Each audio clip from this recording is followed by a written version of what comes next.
समीर दर्द से गरज उठा। कुत्ते ने दांत उसके मांस को भेदकर हड्डी तक पहुंच गए थे। वह कुत्ता अपना सिर झटककर समीर का मांस नोच लेने की कोशिश कर रहा था। परिचित और जज वर्मा ट्रक के अंदर जैसे जम गए थे। सरदार जी दौड़कर आए, लेकिन कुत्ते की क्रूरता के सामने आगे नहीं बढ़ पाए। समीर ने अपने दाहिने हाथ से कुत्ते का गला दबाने की कोशिश की, लेकिन राइट वालर की मांसपेशियों की ताकत के आगे वह हार मान रहा था। कुत्ते की गर्म सांसें और लार समीर के चेहरे पर लग रही थी। उसका बायां हाथ सुन्न पड़ता जा रहा था। दर्द से उसकी आंखों के आगे अंधेरा छाता जा रहा था। कीचड़ में उन दोनों के बीच एक जानलेवा कुश्ती चल रही थी।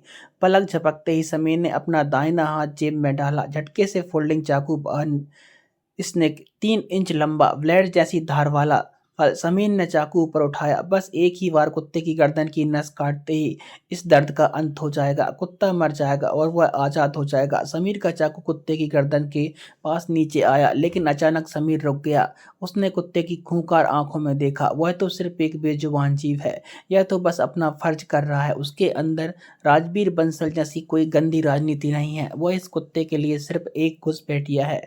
अगर आज उसने अपनी जान बचाने के लिए इस बेजुबान जानवर को मार दिया, तो राजबीर बंसल और उसमें क्या फर्क रह जाएगा। मैं कातिल नहीं हूँ। समीर दांत भींचकर कराह उठा। उसने चाकू कीचड़ में बहुत दूर फेंक दिया। फिर उसने अपना जख्मी बायां हाथ कुत्ते के मुंह में और भी गहराई तक घुसा दिया, ताकि कुत्ता उसकी गर्दन या चेहरे तक ना पहुंच सके, और दाहिने हाथ से कुत्ते की गर्दन को मजबूती से पकड़कर एक पहलवान की तरह से कीचड़ पर दबोच दिया। कुत्ते के नाखून समीर की छाती और कंधे को नोच रहे थे। खून से समीर का फातुहा लाल हो रहा था, लेकिन उसने कुत्ते को मारा नहीं। वह सिर्फ अपने शरीर की सारी ताकत से उसे रोक रहा था। मैडम मैरी डिसूजा बंदूक हाथ में लिए निश्चल खड़ी सब कुछ देख रही थी। उनकी फौजी आंखें इंसान के स्वभाव को बहुत अच्छी तरह पढ़ सकती थी। उन्होंने अपनी जिंदगी में बहुत से लोग देखे हैं, युद्ध के मैदान में गोली खाई शत्रु सेना भी देखी, और शहर के बेरहम अपराधी भी। वह जानती थी कि एक असली कातिल, जिसका पेशा ही जुर्म करना है, वह अपना खून नहीं बहने देता। वह एक सेकंड भी सोचे बिना कुत्ते का गला काट देता, लेकिन इस नौजवान ने अपना मांस चुनने दिया, फिर भी एक जान नहीं ली। इसके अंदर गुस्सा है, लेकिन जंगलीपन नहीं है।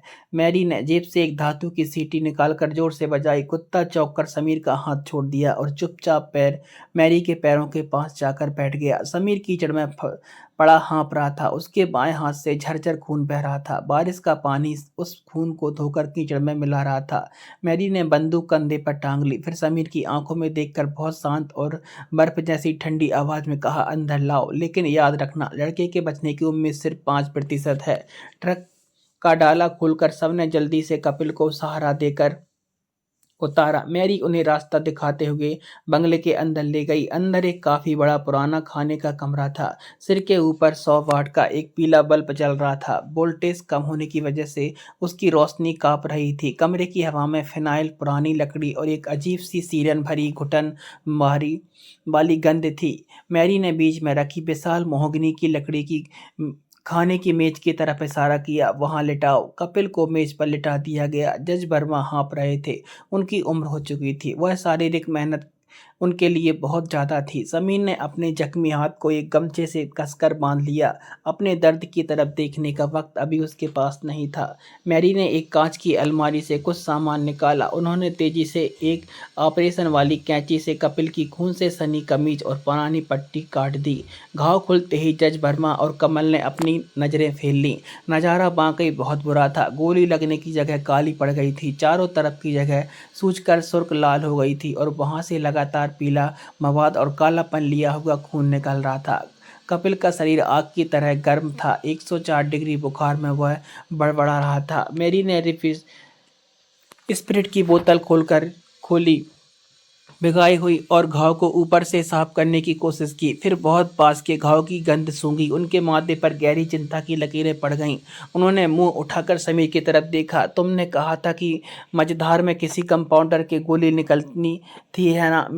मैरी ने गंभीर आवाज में पूछा। हाँ मैडम, शंभू नाम का एक कंपाउंडर, उसने चिमटे से गोली निकाली थी। समीर हाँफते हुए बोला। क्यों, क्या अंदर अभी कुछ रह गया है? अंदर गोली नहीं है वकील बाबू, मैरी ने कपिल की काली पड़ चुकी छाती की ओर देखते हुए कहा। लेकिन उस कंपाउंडर ने गोली निकालकर उसकी उम्र बढ़ाई नहीं, बल्कि मौत का दरवाजा और भी चौड़ा कर दिया। उस मूर्ख ने जिस गंदे संक्रमित चिमटे से गोली निकाली, उसका जंग और संक्रमण सीधे उसके खून में मिल गया है। सेप्सिस अब इसके दिल की तरफ बढ़ रहा है। परिचित भागकर रो पड़ा। तो क्या कोई उम्मीद नहीं है? क्या इसे ऑपरेशन करना होगा? मैरी ने सिर हिलाया। आधुनिक एलोपैथी का ऑपरेशन अब काम नहीं करेगा। एंटीबायोटिक के काम शुरू करने से पहले ही यह जहर उसका दिल बंद कर देगा, और मेरे पास ऑपरेशन के लिए एनेस्थीसिया या सामान नहीं है। इसे काटने गई तो यह सदमा से ही मर जाएगा। समीर का दिल धड़कते रह गया। तो फिर आपने कहा था 5% उम्मीद है। मैरी घूमकर खड़ी हुई। वह कमरे के एक कोने में रखे एक प्राचीन भारी लकड़ी के संदूक के पास गई। संदूक के खुलते ही एक तेज तीखी जंगली गंध पूरी कमरे में फैल गई। गंध नीलगिरी, कपूर और किसी अनजाने जंगली लता पत्तों का मिश्रण थी। फौज में रहते हुए मैंने आधुनिक इलाज देखा वकील बाबू। मेरी ने बंदूक से पत्थर का एक खलबट्टा और कई सूखी जड़ें, काले पत्ते और एक कांच का मर्तान बाहर निकाला। लेकिन पिछले 20 साल इस गहन जंगल में अकेले रहते हुए मैंने कुदरत का जादू देखा है। स्थानीय आदिवासियों को ऐसी कुछ प्राचीन जड़ी बूटी विद्या मालूम है जो आधुनिक विज्ञान से कहीं ज्यादा शक्तिशाली है। मैरी ने खलबट्टे में काले पत्ते और जड़ें डालकर जोर जोर से कूटना शुरू कर दिया। फिर कांच के मर्तवान से एक गाढ़ा काला तरल, जो देखने में बिल्कुल पेड़ की गोंद जैसा था, उसमें डाल दिया। मिश्रण तैयार होते ही उसमें बुलबुले उठने लगे, जैसे उसके अंदर कोई रासायनिक प्रतिक्रिया हो रही हो। यह क्या है मैडम? जज वर्मा ने उत्सुकता से पूछा। मेरी लगातार जड़ी बूटी कूटते बोली। यह लेप असल में एक जहर है, लेकिन प्राचीन आयुर्वेद में एक कहावत है, जहर जहर को ही काटता है। समीर को आशा की किरण नजर आई। तो जल्द ही दीजिए मैडम। मेरी ने खलबट्टा मेज पर रखा। उनकी आंखें पैनी थी। इतना आसान नहीं है। यह जड़ी बूटी जब घाव की सड़ी हुई कोशिकाओं के संपर्क में आएगी तो यह भयंकर प्रतिक्रिया होगा। लोग ऐसा लगेगा जैसे इसके घाव का खोलता हुआ शीशा या तेजाब डाल दिया गया हो। यह बिना किसी शारीरिक ऑपरेशन के जानवरों जैसी पीड़ा में तड़पेगा। तुम चारों को इसके हाथ पैर अपनी पूरी ताकत से पकड़कर रखने होंगे। यह किसी भी हालत में स्लीप को अपनी छाती से पहुंच ना पाए। समीर, जज वर्मा, कमल और सरदार जी ने जल्दी से कपिल के चारों ओर अपनी अपनी जगह ले ली। समीर ने अपनी जख्मी हाथ की परवाह न करते हुए कपिल के दोनों कंधों कसकर पकड़ लिए। जज वर्मा और सरदार जी के दोनों पैर जकड़ लिए। तैयार हो। मेरी ने एक लकड़ी के चम्मच में वह काला बुलबुले उठाता हुआ लेप उठाया। हाँ, समीर ने दांत भींच कर कहा। मैरी ने एक पल भी देर ना करते हुए लेप को कपिल के काले पड़ चुके गोली के घाव के ठीक ऊपर लपेट दिया। पहले 3 सेकंड कुछ नहीं हुआ। चौथे सेकंड में कपिल का शरीर धनुष की तरह हवा में ऐठ गया। उसकी आंखें अचानक छिटक कर खुल गईं, लेकिन उन आंखों में कोई नजर नहीं थी, सिर्फ एक आदिम पाश्विक पीड़ा थी। उसके गले को चीरकर एक हड्डियां कपा देने वाली चीख निकली। आह! क्या कपिल की यह हड्डी कपा देने वाली चीख इस गहन जंगल की खामोशी को चीरकर किसी अनजाने शिकार के कानों तक पहुंचेगी? क्या मौत के मुंह से वापस आते आते कपिल ने अनजाने में ही राजवीर बंसल के किराए के हत्यारे को इस बंगले का पता बता दिया? शहर के बीचों बीच बने एक पंचतारा होटल के 25वें माले पर मौजूद एक आलीशान कमरा पूरी तरह ध्वनि रोधक है। बाहर की दुनिया का शोर, यातायात का हॉर्न या इंसान की जीने की जद्दोजहद, कुछ भी कांच की इन महंगी दीवारों को भेद कर अंदर नहीं आ सकता। कमरे का तापमान एकदम सटीक 24 डिग्री पर तय है। हवा में एक शाही एहसास वाला लेवेंजर कमरे का स्प्रे की खुशबू तैर रही है। कमरे के बीच में रखे मखमल के महंगे सोफे पर प्रिया बैठी है। उसने हल्के सफेद रंग का एक रेशमी बाथरोब पहना हुआ है। एक हाथ में क्रिस्टल के गिलास में फ्रेंच लाल शराब है और उसके गोरे चिकने गले के चारों ओर एक भारी शानदार हीरे का हार चमक रहा है। प्रिया ने शराब के गिलास से एक छोटा सा घूंट लिया और कांच की दीवार के बाहर देखा। शहर पर झमाझम बारिश हो रही है। 25वें माले से नीचे नियान रोशनी में भीगी सड़कें धागों की तरह दिख रही हैं। इस पल प्रिया को खुद के शहर की रानी होने का एहसास हो रहा था। उसे लग रहा था कि नीचे जो चींटियां जैसे लोग इस बारिश में भीगते हुए घर लौट रहे हैं वे कितने मामूली हैं, लेकिन प्रिया का यह रानी का ताज असल में एक भ्रम है। वह अच्छी तरह जानती है कि वह इस होटल के कमरे में मेहमान बनकर नहीं आई, वह यहाँ कैद है। राजवीर बंसल ने उसे यहाँ भेजा है। तुम्हारी सुरक्षा के लिए इस होटल में रहना जरूरी है प्रिया, राजवीर बंसल ने बहुत मुलायम लेकिन हुक्म देने वाले अंदाज में कहा था। पुलिस और मीडिया तुम्हें ढूंढ रहे हैं। कपिल के लिए खिलाफ तुम्हारी गवाही मेरे लिए बहुत जरूरी है। जब तक कपिल पूरी तरह से रास्ते से नहीं जाता तुम इस कमरे में एक कदम भी बाहर नहीं रखोगी। प्रिया जानती है कमरे के बाहरी महोगनी की लकड़ी के दरवाजे के ठीक उस पार राजवीर के दो भयंकर अंगरक्षक खड़े हैं। प्रिया के पहरेदार नहीं, उसके जेल रक्षक हैं। प्रिया को यहाँ एक तरह से बंधक या जिम्मेदार के तौर पर कैद रखा गया था ताकि वह राजवीर के इशारों पर कठपुतली की तरह नाचे, अदालत में जाकर सही सही झूठी गवाही दे और किसी भी हाल में राजवीर के साथ बेईमानी ना करे। लेकिन प्रिया को उसका कोई अफसोस नहीं। अगर पिंजरा ठोस सोने का हो और उसमें हीरे के दाने बिखरे हों तो उसे कैद रहने में कोई ऐतराज नहीं है। कम से कम इस पिंजरे में लोकल ट्रेन की पसीने की गंध नहीं है, ईएमआई देने की चिंता नहीं है और मेहमानों के अंत में बाजार का हिसाब मिलाने की दीनदान व्यवस्था नहीं है। प्रिया ने अपने गले के हीरे के हार हार पर हाथ फेरा। ठंडे सख्त पत्थर ने उसकी त्वचा पर एक अजीब सी सहरन पैदा कर दी। इस हार की कीमत शायद कपिल की पूरी जिंदगी की कमाई से भी ज्यादा होगी। कपिल नाम याद आते ही प्रिया का खूबसूरत चेहरा गहरी घृणा से सिकुड़ गया।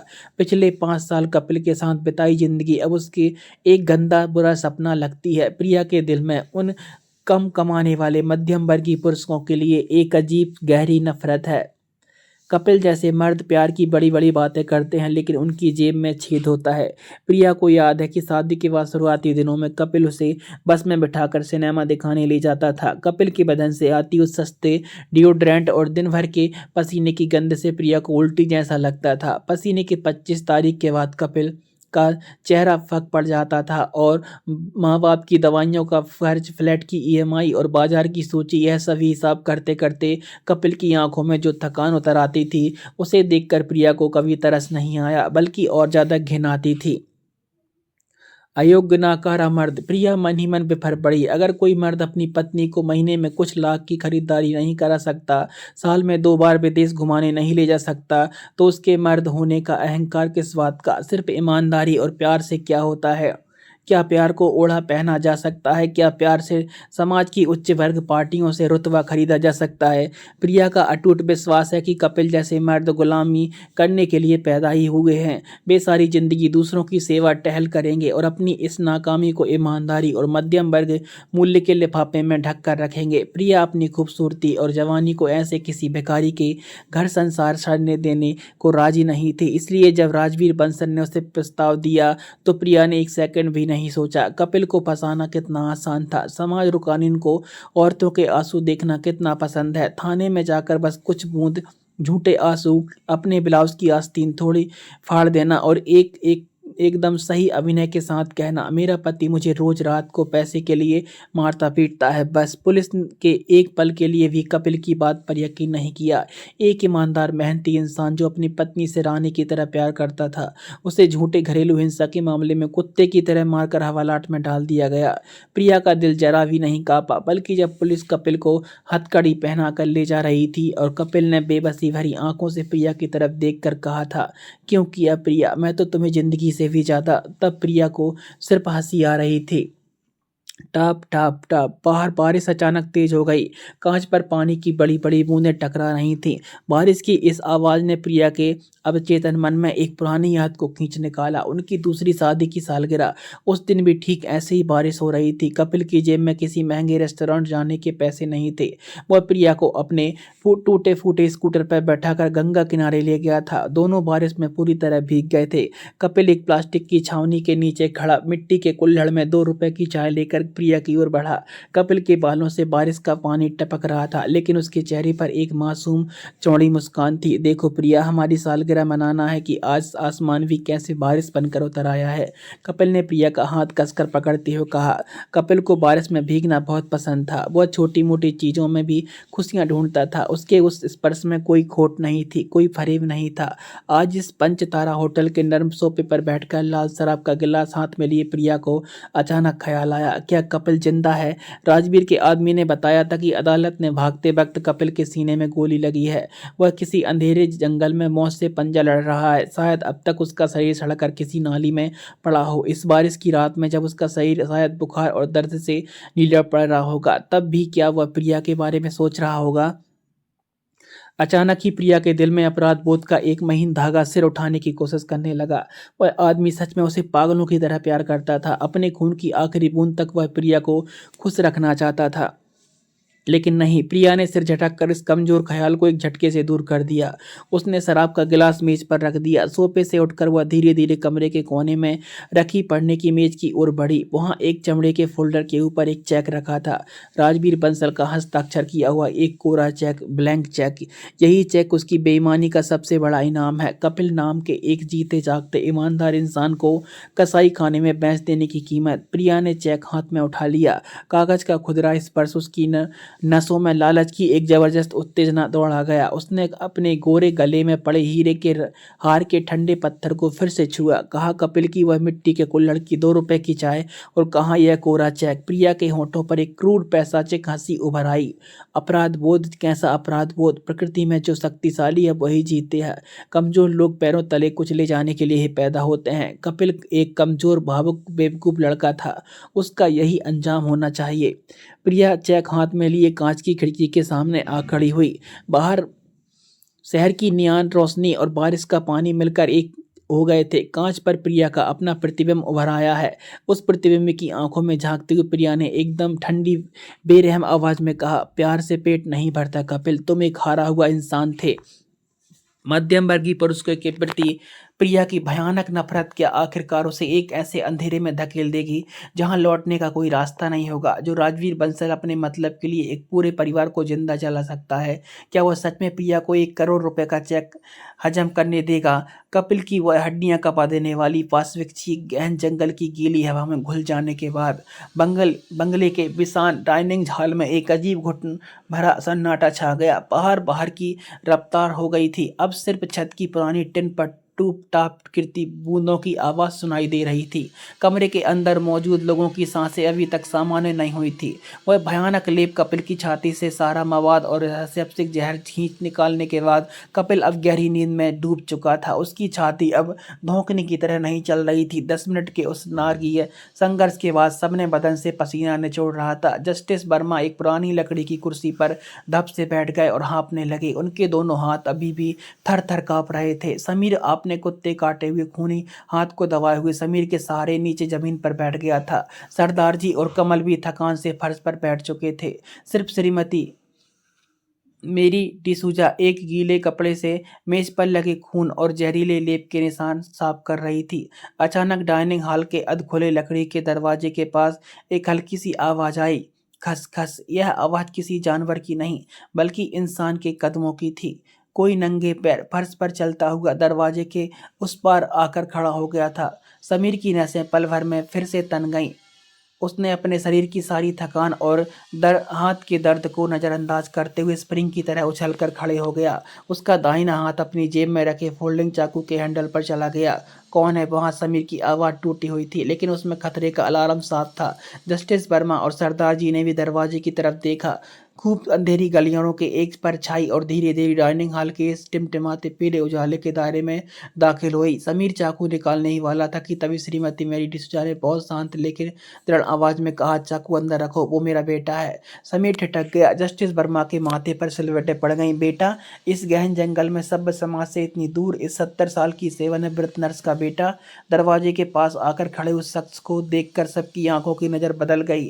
खतरे या आतंक की जगह वहां एक गहरी अचरज और करुणा ने ले ली।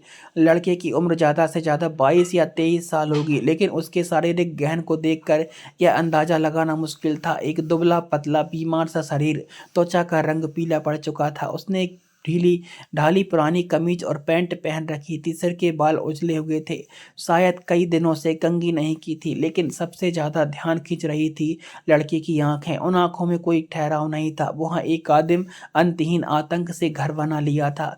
बड़ी बड़ी खुली आंखें इधर उधर घूम रही थी, जैसे वो किसी अदृश्य राक्षस को ढूंढ रही हूँ। लड़के ने अपने दोनों हाथों से अपने कान बहुत कसकर दबा रखे थे और उसका पूरा शरीर एक सूखे पत्ते की तरह थर थर कांप रहा था।